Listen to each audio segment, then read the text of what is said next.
Today's daf is 19 Yud Tes, and we're going to begin with the last section on Yud Ches Amid Beis.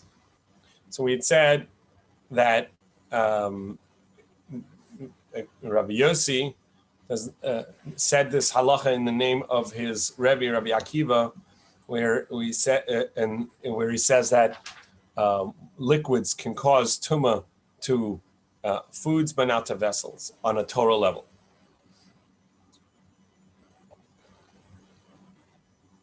And we have twice that the Torah says yitama, that liquids can cause tumah, and we learn it both when it's a liquid that comes from a sheretz directly and a liquid that comes from a vessel that was a tameh from a sheretz.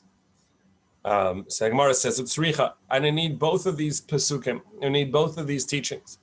Because if we had only known that it's true in regards to liquids that are secondary tumah, that became tameh from a vessel, it is not so strong, and therefore it will cause tumah. It would not cause tumah to vessels. But if it's from the primary, the sheretz, perhaps it can cause tumah to other foods like itself. To a bread can make a bread tameh. Liquid can cause a liquid to tumah. That's why it needs to tell us that it does not cause tumah to anything that's like itself. Tameh hu, it itself is tameh and nothing else. So then only tell us that when it came in contact directly with the liquid, came into contact directly with the sheretz, with the tameh, and there too it cannot cause tumah to itself, it only causes tumah to something else. And then I would know for sure that something that is a secondary that became tameh from a vessel, for sure it couldn't cause tumah to something else, to liquid like itself. So Gemara says you're right. That would be a good kal v'chomer. However, miltzah da'aseh b'kal v'chomer, something that we can learn by a kal v'chomer, a fishiori argument, which says, well, if it's true that liquids which became tameh from the primary cannot cause tumah to another liquid, to something like itself, then for sure something that became tameh from a secondary cannot cause tumah to other liquids, something like itself. Nevertheless, there's a rule that anything that is could be learned by such a logic, nevertheless, tarach v'kasav lakras, sometimes the Torah would explicitly say it as well. So here too, there's a verse to tell us that liquids don't cause tumah to liquids, both in when it is tameh directly from its source, as well as when it came secondarily from a vessel. Amele Ravina le Ravashi. So Ravina said to Ravashi, Va'amar Rava, how can you tell me that Rabbi Yossi said this halacha in regards in the opinion of Rabbi Akiva, his teacher, his Rebbe? Va'amar Rava, but Rava had said, Lo Rabbi Yossi savak Rabbi Akiva, Lo Rabbi Akiva savak Rabbi Yossi, that the opinion of Rabbi Yossi and the opinion of Rabbi Akiva don't work together, and they cannot hold like each other. And there's something that Rabbi Yossi says, and there's something that Rabbi Akiva says that makes their opinions mutually exclusive. Amar Le, you're right. So he says it's true. Rabbi Yossi b'shittas Rabbi Akiva Rabbi Amra. This halacha that we learned in our brisa that says that Rabbi Yossi and Rabbi Shimon both say that a liquid can cause, not only does it become tameh itself, but it can cause tumah to foods, but not to vessels. That's the opinion of his teacher, Rabbi Akiva, but he doesn't follow that. You're right. His opinion is different. So Ravashi said to Rav Kahana, now we're going to try and understand this idea. What's the reason that we say that Rabbi Yossi and Rabbi Shimon don't agree? Rabbi Yossi and Rabbi Akiva don't agree. I get why we have to say that Rabbi Yossi doesn't follow the opinion of Rabbi Akiva, but why Rabbi Akiva cannot hold like Rabbi Yossi. So to understand this Gemara, we're going to have to review some of the halachas that we had discussed at the introduction of this section on Tumah and Tahara. We discussed that there's there are levels of Tumah, the primary level Tumah, the secondary level Tumah, and in the secondary level Tumahs, there are 4 halachic relevant levels. There's the Rishon, first level of secondary Tumah, Sheni, Shalishi, and Ravi. First, second, third, and fourth. And we saw that the Avha Tumah, the primary source of Tumah, would touch something else. That would become a Rishon L'Tumah. And everybody agrees that there's a level of Rishon L'Tumah both for Kachim and non-Kachim, meaning mundane versus a holy, either way. There's a Sheni L'Tumah, a secondary level Tumah as well. And that would be Pasul, which means that it itself became Tumah, but cannot cause Tumah to anything else if it is mundane, if it is regular, not Kodesh, not holy. However, we saw Rabbi Akiva said that not only is there a secondary, there is also a Shalishi, there is also a third level Tumah as well. And we saw this because Rabbi Akiva understood the verse earlier, which said that if a rodent, a sheretz, came into an earthenware vessel, and in the earthenware vessel there was food, that food would be a Sheni L'Tumah. That food would be secondary, but a second level away, because you have the primary, the sheretz, in the airspace of the vessel, so the vessel becomes tummy. That's a Rishon L'Tumah, first level away. The food inside the vessel are going to become a second level Tumah. And he interpreted the pasuk when it said Yitama, which is not, it didn't just say tummy, it itself is tummy, but Yitama to mean, it says Yitama to mean Yitama, that it can cause Tumah. So then we have a third level Tumah as well for mundane things. The primary, the sheretz, the vessel being secondary, the food inside the vessel, and then you can have a shlishi, a third level Tumah, where that food made, let's say, liquids become tummy. Now there's a Tumah that drink can also make, and that would be a fourth level Tumah, which would be for Kodesh. That there is a concept of Kodesh where it's anything that pertains to the Beis HaMikdash has a fourth level Tumah as well. However, besides for Rabbi Akiva, everyone else holds that really there is only a second level Tumah for mundane things. For a third level Tumah for Chulin does not exist according to Rabbi Yossi and everyone else. Only Rabbi Akiva has a third level of Tumah for Chulin, for mundane things. However, there is a third level Tumah according to Rabbi Yossi in regards to Teruma. According to Rabbi Akiva, everything has a third level Tumah. According to Rabbi Yossi, only Teruma has a third level Tumah. Everybody agrees that Kachim, for holy things, there's a third level Tumah and a fourth level Tumah as well. So again, according to everyone else other than Rabbi Akiva, there are 2 levels of Tumah in regards to mundane things, chulin. According to everyone else, there is a third level Tumah only in regards to teruma and kachim, and there is a fourth level Tumah only in regards to kachim and to holy things that go to the Beis HaMikdash. So we have, those are the 4 levels of Tumah. But as we'll see soon, everybody agrees there is no such thing as a 5th level Tumah. That being the case, so we now have one machlokas where Rabbi Akiva says there is a 3rd level even for mundane things, and Rabbi Yossi says only in regards to teruma is there only in regards to teruma is there a third level tuma. But there is no third level tuma for other things. So how do we know this? The Rabbi Akiva learns it from the verse that we just said, that v'chol kli cheres asher yipol mehem el tochei, that any earthenware vessel that a rodent falls into it in the airspace, everything that's in it becomes tummy. So the food in it is going to be a second level tuma.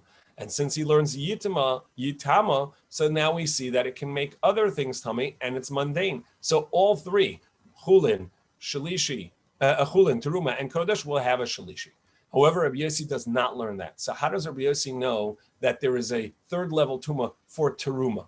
So he learns that from a kal v'chomer that says that since there is a tevul yom, and since a mechusa kippurim and a tevul yom have a concept of tuma, that they themselves can cause tuma,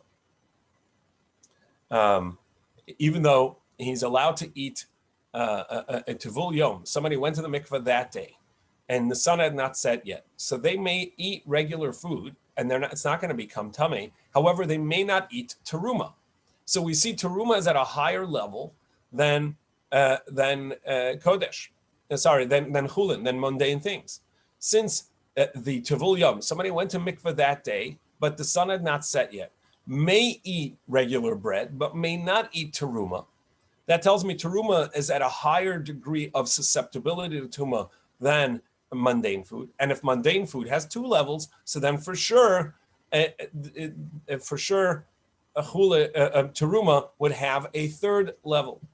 And then he says the same. How do we know kodesh has a third level? From another pasuk. It says about kachim, about kodesh, a korban meat. It says that habasar, any of the meat of a kachim, of a korban, asher yiga b'chol tamei, which will come into contact with anything that's tummy, lo yachil, it may not be eaten. So that b'chol tamei can't be coming to tell me a second level tuma. Therefore, it must be talking about a third level tuma, as we'll see in the Gemara in a moment. And since we know that a kodesh has a third level tuma from this verse, so we know it also has a fourth level tuma because we know somebody who they went to the mikveh and the sun had set, but they are mechusa kippurim. They are lacking a korban of the morning. They may eat teruma when the sun sets, but they may not eat kachim at korban. They have to wait till the next day when they bring a korban. So we see that there's still some level tuma on them for what? In regards to a korban. And kachim, something that goes to Beis HaMikdash. So I see a korban, something that goes to Beis HaMikdash is at a higher level susceptibility to tuma than even teruma. And if teruma has 3 levels, so kodesh has 4. So Rabbi Yossi, and this Bryce is going to tell us that there are actually 4 levels of tuma for kodesh and 3 levels of tuma for teruma, based on a progression of tahara, of levels of somebody becoming pure after they go to the mikveh. When they go to the mikveh, when somebody goes to the mikveh that day, they can eat mundane food, but they cannot eat teruma or kachim. Since they cannot eat teruma, we see teruma is at a higher level susceptibility to tuma, and they can't eat it until sunsets. So it tells us that if there are 2 levels of tuma for mundane foods, there are 3 levels of tuma for teruma. And if it's true that kachim, that even after the sun sets and you could eat teruma, you cannot yet eat kachim until the next day when you bring a korban, that tells me that kachim, a korban meat, is even more susceptible to tuma than teruma. So if teruma has 3 levels, kachim has 4. That's basically this idea. And we'll see that according to Rabbi Akiva, this cannot work. So with that review or preview of this brisa, we're going to look at the brisa. So the Gemara says, Bishlam Rabbi Yossi l'savar Rabbi Akiva. We have to say Rabbi Yossi does not follow the opinion of Rabbi Akiva, the Tanya, as we learned. Amar Rabbi Yossi minayin l'Raviyah b'kodeshu pasal. How do we know that a 4th level of tuma applies to kodesh, to something that is holy meat, something comes from Beis HaMikdash.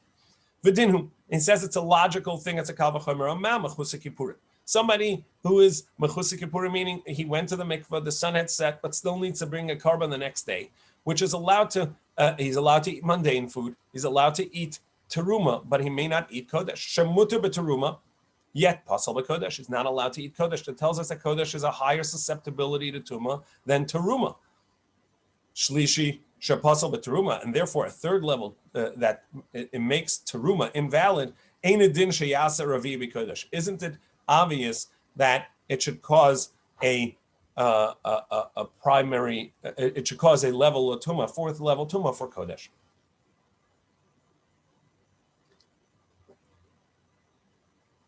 And how do we know that there's a third level of tuma for kodesh? Since we know that kodesh has a third level of tuma, therefore I can know the fourth from a kal v'chomer. Because generally, we said yesterday, and this is a general rule, even if you say something is more strict than something else, we only say, and therefore it must be as prohibited as the other thing. We don't say that it therefore is more, because that's called dayo labo min adin lias kanodem. That it is sufficient that whatever you're learning from something else will be only as severe as that what you're learning from. But it doesn't tell you that it has any more. However, there is opinion that we do say dayo, when we do say that you can add a level if that's all you can learn, if that's all it's telling you. Meaning, if without that, batla kal v'chomer, the kal v'chomer is for no reason. And over here, since the Torah already tells us that kodesh has a third level tuma, as we're about to see, therefore the kal v'chomer must tell us that there's a fourth level for kodesh. We're avimi kal v'chomer, and therefore we have the fourth level from a kal v'chomer. So how do we have the shlishi min haTorah? Where do you have this third level that the Torah says that kodesh, kosher meat, has a third level?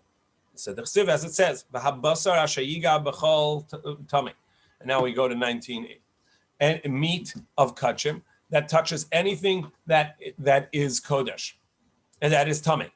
Lo yechel, it may not be eaten. So from the fact, there's a special pasuk to tell you kachim touches any tamei.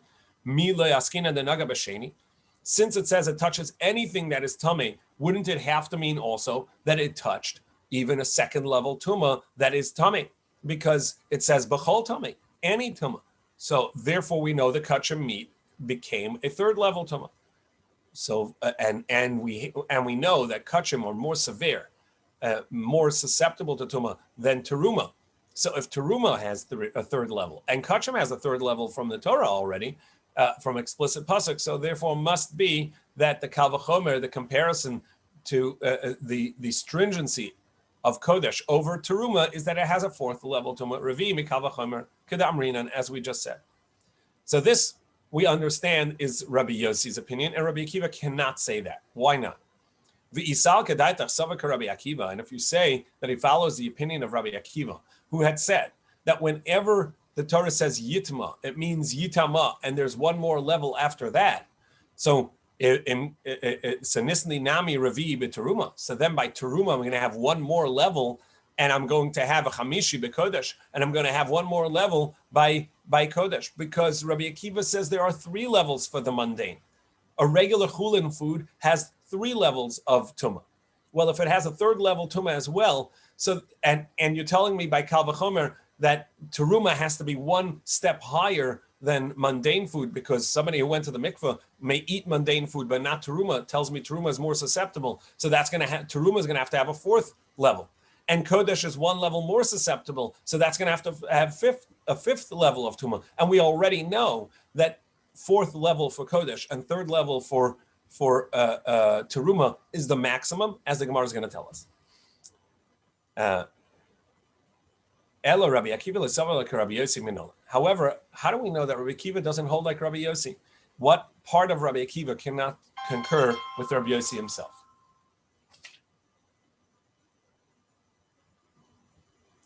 Amalei deloishtame tana v'lisnei Rabbi b'teruma v'chamisha b'kodesh. Because if Rabbi Akiva does follow the opinion of Rabbi Yossi, like we just said in this brisa, so then Rabbi Akiva himself would have to have a fourth level for teruma and a fifth level for kodesh. And that doesn't exist because we don't find anywhere any Mishnah that we can say, oh, this is Rabbi Akiva, or a Brisa that we can say, oh, this is the opinion of Rabbi Akiva. Anyone that would say that there's a more than a fourth level of Tumah for Kodesh or a third level of Tumah for Teruma. V'nei Rabbi Akiva, and if we did find it, we'd say it's Rabbi Akiva, but we don't find it. Banana hachi nekam v'nismach. So is this enough to support this? Nafak Rabbi Ashi, Avitem Rav Kahana. So either Rav Ashi or Rav Kahana went and checked all of the texts, and indeed, Dak v'Ashkach have found actually it's explicit.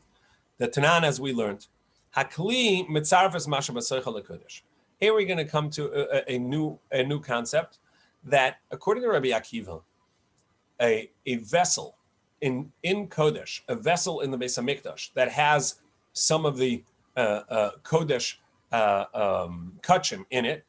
So let's say if it has pieces of bread from the showbread, from the lechem apanim, it's inside the same vessel. So even though they're not touching each other, the pieces of bread, nevertheless, inside the vessel, the chibas hakodesh, the importance of it being holy in a holy vessel makes it as if they are touching. They're one concept. Everything inside a vessel becomes one. Hakli mitzaref is masha b'seicha lekodesh, avaloi leteruma. But in regards to teruma, if you had an apple of teruma and another apple of teruma, they're in the same vessel but not touching, they wouldn't count as one. If the one apple becomes tummy, it would be it would not make the other apple tummy. And then it says, V'haravi b'kodesh pasul, v'ashlishi b'teruma. And that same Mishnah says the maximum level of tuma in regards to teruma is going to be a third level, and therefore it's pasul. It's what this is the term we talked about in the introduction, that anytime something itself is tummy but cannot cause tuma anymore, that's the end level of tuma, is not called tummy, it's called pasul. It's invalid because it can't make tuma to anything else anymore. So the invalid level of tuma in regards to kodesh is 4, in regards to tuma is 3. So we have explicit in a Mishnah telling us that the maximum is 3 and 4, 3 for teruma, 4 for kachim, and this Mishnah is Rabbi Akiva.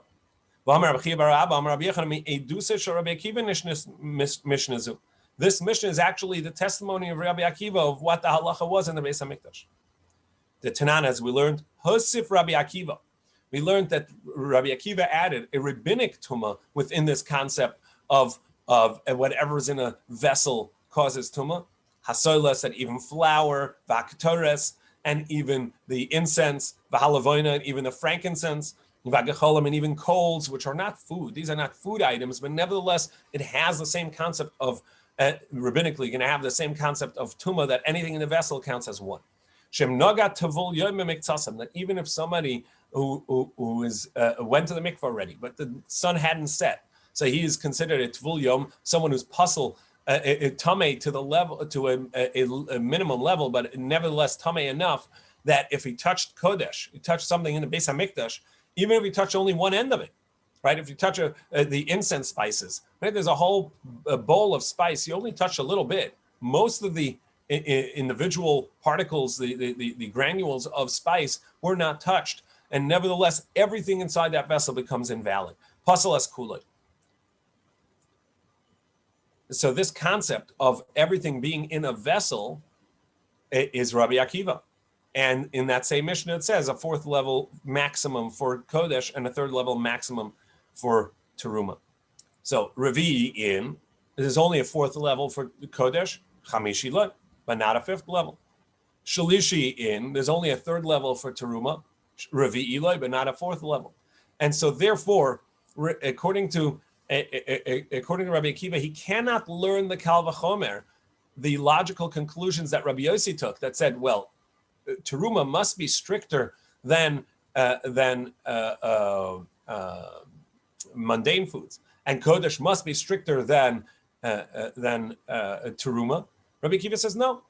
Actually, teruma and mundane foods end at the same level, at the 3rd level, and kodesh has 1 level more. Alma kasavar tziruf derabanan. In any case, based on this, we see that Rabbi Yochanan's interpretation of Rabbi Akiva, where Rabbi Yochanan says that the combinations that Rabbi Akiva made in the vessel, or even in regards to rabbinic to non-foods, we see that he holds the concept of everything in the vessel joined together is a rabbinic tumah. However, this is in disagreement to Rabbi Chanan, that Rabbi Chanan says the Amar Tziruf de Araisa, that it's a Torah concept, that everything in one vessel joins together. Shenema, for it says Kaf Achas Asarazov Malei Ketoras. In regards to the gifts that each of in the inauguration of the Mishkan, that every one of the Nesiim gave, it says Kaf Achas, one ladle, one spoonful, Asara, Zav, Malei Ketoras. It was the weight of 10 gold, full of Ketoras. Now, it was a golden spoon full with a 10 measure, full of Ketoras. But it says Kaf Achas. It should just say Kaf, a spoon. Why does it say one spoon? Kaf Achas is to tell you that everything inside the spoon counts as an individual, as a single unit. One spoonful is a single unit of spoon. All the contents, even though that it's granules, it's spices. And so we see that Rav Chanan learns that it's a Torah concept, that everything in a vessel by Kodesh is considered a single unit. And therefore, even if the breads are not touching each other, if Tumah touches one bread, the other bread is going to become automatically Tumah. So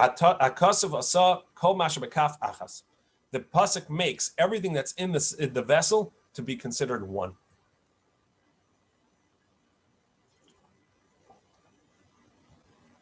So this is the end of this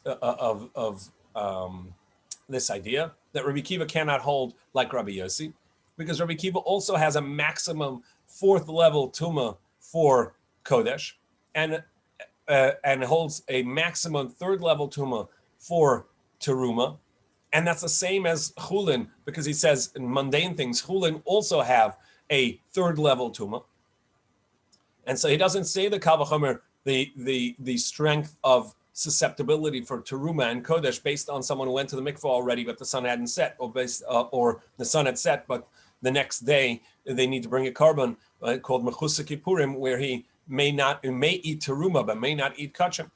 And the reason Rabbi Akiva objects to or rejects Rabbi Yossi's Kal V'chomer is Rashi brings and explains that he says that it's not a fair comparison, because in all the 3rd and 4th levels that we're talking about, they didn't come into contact with a primary source of tumah.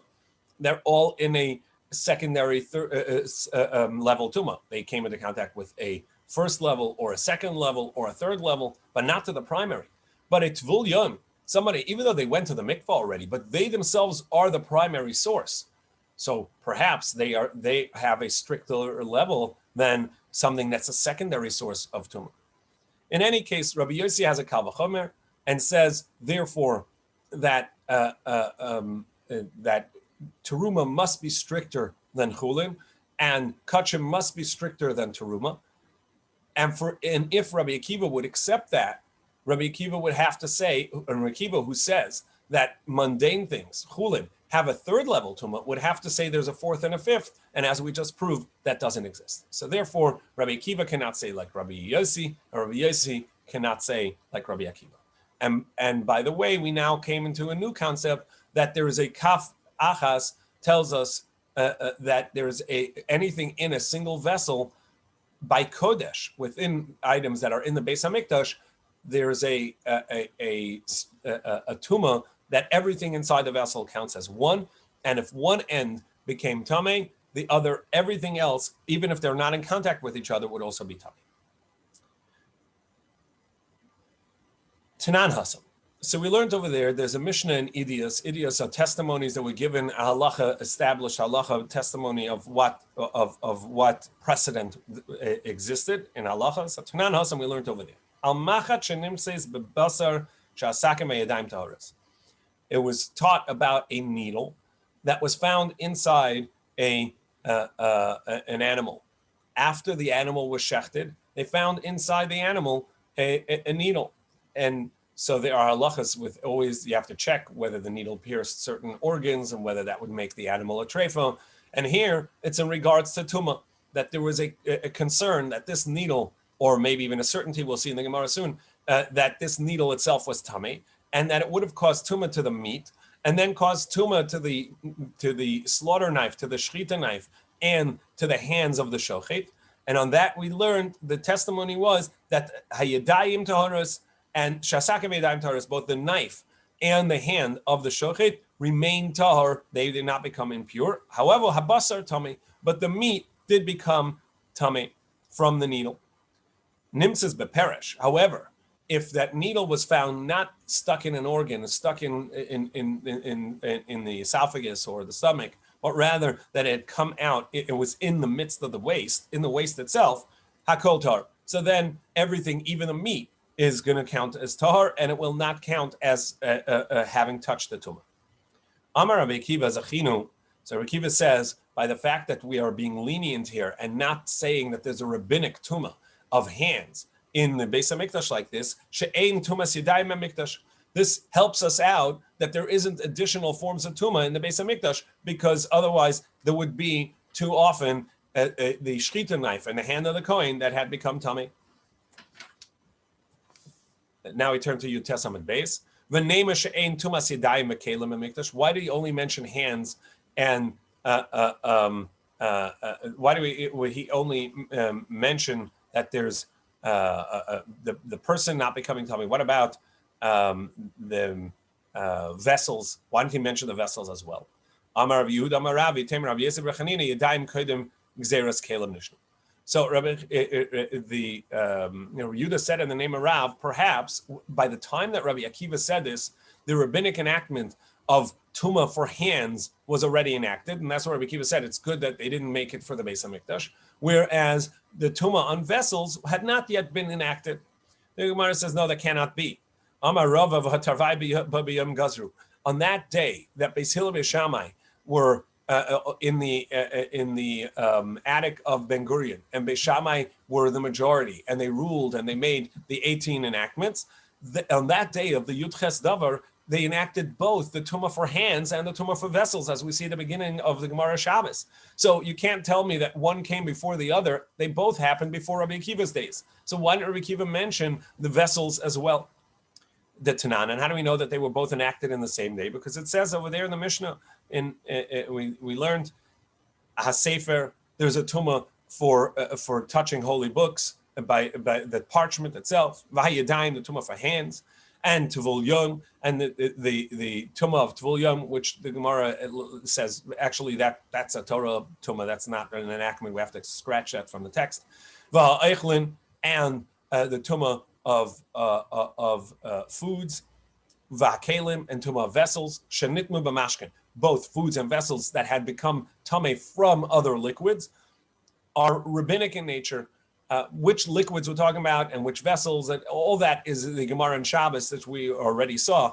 But the idea is that we see clearly that both hands and vessels becoming tameh were enacted on the same date. Elam Rava. So rather, Rava says, Hanachla Tuma Sakin Nafilu B'chulin Nami Lamitam. So no, but the reason why the vessel wasn't mentioned, because even in a non-Kodesh, there is no, that wasn't an enactment at all, that this knife should become tameh from this animal. It is only the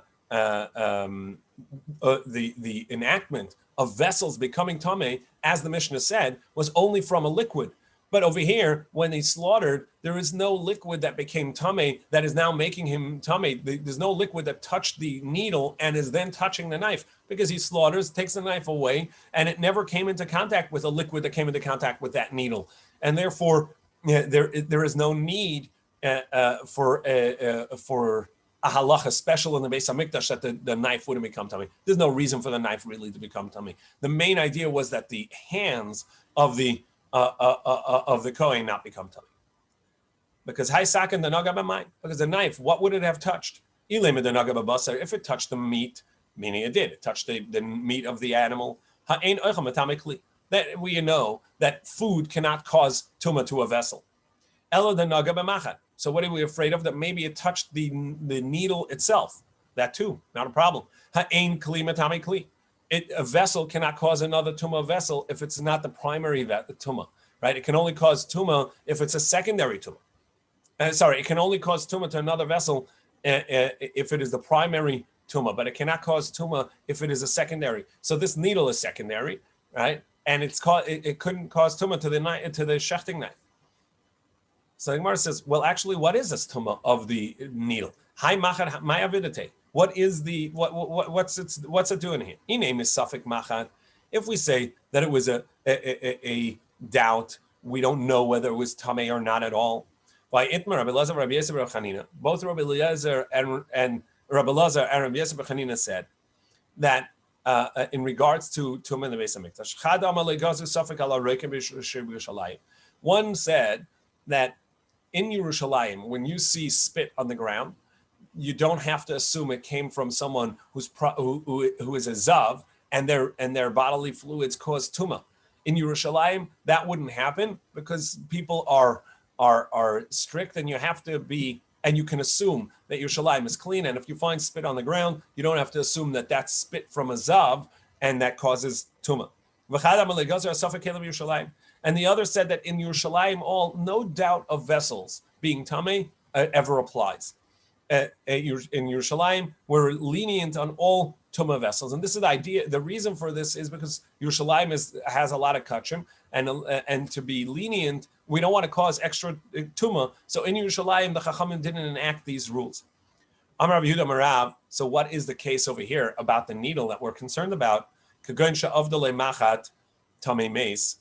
Rather, the case is that somebody had a needle that had become tamei from a tomas mace. And we know, being that it's metal, the needle itself becomes the same level as a primary tumah.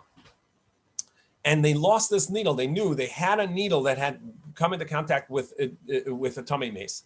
So they knew that there was a needle that was a primary level tumah hanging around somewhere, and they lost it. And then they shech this animal, and they find a needle, and they think, oh, this is it. And they see it inside the animal, and now they have a concern of it causing tumah. Veikira b'basar, and he recognized it in the basar, in the meat itself. Rabbi Yosef Rabin says, no, really, it's still a doubt. We're not sure whether this is the needle or not. We're not sure whether this needle is tummy or not. So why in Yerushalayim, in the Beis Hamikdash, why would you even think of being concerned about it? Even in Yerushalayim proper, the whole city of Yerushalayim, we're lenient on a doubt of a tummy vessel. This cow that was brought as a korban, or was brought in the Beis in Yerushalayim to be shechted, it actually had a muzzle on the entire way into Yerushalayim. So it can only have eaten this needle that was found inside it outside of Yerushalayim. There, the tumah would have caused a tumah already prior to coming to Yerushalayim, and that the enactment of the Chachamim would have applied prior to the leniency or the exemption made in Yerushalayim. So we're going to analyze the statement of Rabbi Lazar and Rabbi Yosef Chanina. Gufa to the statement itself. Rabbi Yosef Chanina, Rabbi Lazar, Rabbi Yosef Chanina. Chad Amar legazer al safek roik b'Yerushalayim. One said, spit in Yerushalayim. We're not. If you don't know where it came from, you don't have to be concerned. It came from a zav. V'chad Amar legazer al safek kelim b'Yerushalayim. And the other said, if you have a doubt about a vessel in Yerushalayim, you don't have to be. You can be lenient. And there's no enactment on a doubt of a vessel. So Gemara says, Roikin, Tanina. We already learned about the spit. Kalim, Tanina. And we already learned about the vessels. Roikin, Tanina. Where did we learn about the roik, the spit? The Tananas, we learned. Kol ha-roikin an imtzai b'Yerushalayim. The Mishnah says, all spit that you find in Yerushalayim, meaning all, so which that could be a bodily fluid from a zav and cause tumah, tahor, nevertheless, we consider it tahor. There's one exception. Chutz mishal shuka elyon. Besides for the upper marketplace in Yerushalayim, which was at the border, just at the outside of the city, and that's where the tamei people would hang out. And so therefore there you have to assume it could have come from a tummy because that's where they go. Leitzricha, afagav this chazik zav. The chiddush that Rabbi Lazar and Rabbi Yossi bar Oven, you're right. There is a Mishnah already, but what they're telling us is even if you know that someone who was a zav passed through here, nevertheless you don't have to assume that the spit came from them. Tanina, kalim, and vessels as well. Tanina, we already learned that vessels Yerushalayim you can be lenient about. The Tanan, as we learned, kol kalim and inside Yerushalayim, all vessels that are found in Yerushalayim. Derech Yerida lebeis hatvila tamei. If you see it at the entrance to the mikveh, where people go down to the mikveh waters, so that maybe this vessel was being brought to the mikveh to purify it, so therefore you have to assume it's tummy. We can deduce from there, the alma tarim, but anywhere else in Yerushalayim, you can be lenient. It's only the vessels that are at the entryway, at the way down to the mikveh, that you have to be strict about it. So Gemara says, okay, if you're going to make that kind of inference, I can infer the opposite. Because the next line in that Mishnah says, and if you found it on the way up, it's going to be tahor. If based on what you just said, ema seifa derech aliyah tahor. If it's on the way up from the mikveh, you find it in the stairs going up, it's tahor. That's where you can assume it's pure because it already is on its way out of the mikveh. Hadi alma tameim. But the rest of Yerushalayim, you'd assume it's tamei. Ella reisha dafka v'seifa lav dafka. Rather, you're right. It's not an inference from the Mishnah because the first part is more exacting, that it's only where you find a vessel on the way down and not on the way up. So why did Rabbi Lazar and Rabbi Yosef have to say their halacha? But what about the alleyways leading to the mikveh, and you find a vessel there? I may have thought, look, this seems to, situationally, seems to be telling us that it is on the way to the mikveh. It's not at the steps of the mikveh. It's not at the entrance of the mikveh, but it is close enough that I may have thought that indicates to us that it's on the way to the mikveh, and we have to be strict. Nevertheless, in the city of Yerushalayim, a place of doubt, in a situation of doubt, we're lenient, and we don't say that the vessels are going to be considered tummy. Well, the Rav Dama Kagan Shavdale Machat Tummy Mace Meikir of a Basar. So the Gemara now asks, if you're telling me that this vessel may have come into contact with a tummy mace with a primary source of tumah, well then the needle itself is a primary level tumah, because Kiva Namamar, since we had learned earlier, B'chalal cherev, that since the Torah says metal is that the cherev, the sword, is like the halal, like the deceased person itself. So this metal needle would also be the same primary level tumah as the tamei mace.